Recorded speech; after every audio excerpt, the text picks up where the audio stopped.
Assalamualaikum warahmatullahi wabarakatuh. Sahabatku dan saudaraku dimanapun Anda berada, semoga Allah memuliakan kita semua. Melihat ciptaan alam yang Masya Allah sangat luar biasa ini menunjukkan Rabbana ma khalaqta hadza batila. Ya Rabb, tidak ada satupun di atas dunia ini yang Engkau ciptakan secara sia-sia. Saudaraku yang dimuliakan oleh Allah Subhanahu wa taala, kali ini kisah inspiratif kita ambil kisahnya seorang ulama besar bernama Malik bin Dinar. Sebagaimana saya kutip di dalam kitab Al-Jawahir Lu'lu'iyah, ditulis oleh Muhammad bin Abdullah Al-Jardani Ad-Dimyati. Tebal kitabnya 383 halaman 145. Bahwa dihikayatkan Imam Malik bin Dinar memiliki seorang tetangga Yahudi. Dan Yahudi ini tinggal di atas, sedangkan Imam Malik bin Dinar itu tinggal di bawah.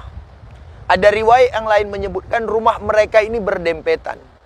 Sehingga sahabatku yang dimuliakan oleh Allah Subhanahu wa taala, ternyata tanpa diketahui si Yahudi, tempat saluran pembuangan kotorannya itu melewati rumah Malik bin Dinar dan ternyata bocor. Sehingga efeknya Malik bin Dinar senantiasa membersihkan rumahnya, senantiasa menyapunya, senantiasa membersihkan kotoran si orang Yahudi ini sampai hal itu bertahun-tahun. Bahkan dalam riwayat lain itu disebutkan sampai 20 tahun Malik bin Dinar membersihkan kotoran Yahudi. Sedangkan jamaah yang dimuliakan oleh Allah Subhanahu wa taala, si Imam Malik bin Dinar tidak pernah sekalipun mengajukan protes atau mengajukan banding ke pengadilan misalnya, supaya menyatakan, itu bagaimana itu tetangga. Tidak pernah dilakukannya. Sampailah suatu saat, ternyata si Yahudi ini datang berkunjung ke rumahnya Imam Malik bin Dinar. Saat berkunjung, dia terkejut dan terheran-heran.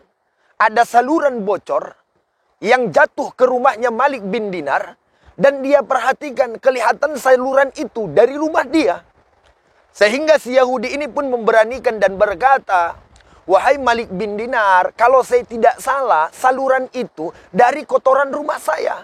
Kata Malik bin Dinar dengan seluh, "Memang iya." "Sudah berapa lama?" "Baru sih." "Berapa lama?" 20 tahun. 20 tahun baru. Dan Yahudi ini terheran-heran dan bertanya.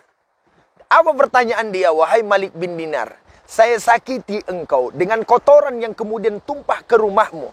Dan itu engkau alami bertahun-tahun. Kenapa engkau tidak protes? Kenapa engkau tidak marah dan kau hanya sabar saja?" Lalu kemudian apa kata Malik bin Dinar?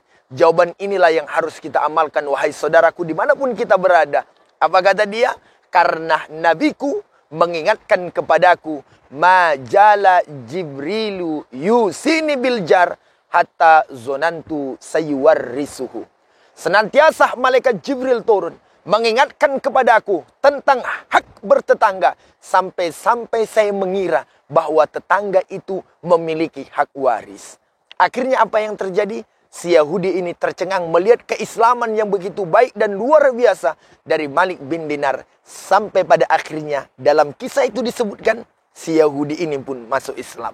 Masya Allah. Apa hikmah yang bisa kita ambil, saudaraku?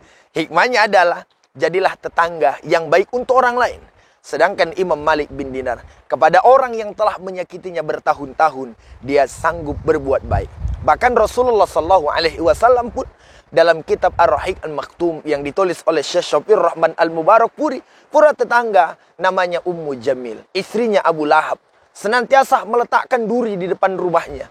Tapi Rasul tidak pernah berdoa kepada Allah agar si Ummu Jamil itu dibuat mati mendadak. Kita kadang-kadang hanya sampah lalu kemudian jatuh ke rumah kita, sampah, daun mangga atau kemudian sesuatu. Apa yang kita doakan tengah malam? Ya Allah, matikanlah tetanggaku cepat agar dia tidak menyakiti aku. Rasulullah SAW, Malik bin Dinar, para ulama kita telah mencontohkan kebaikan.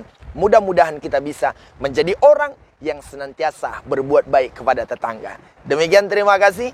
Assalamualaikum warahmatullahi wabarakatuh.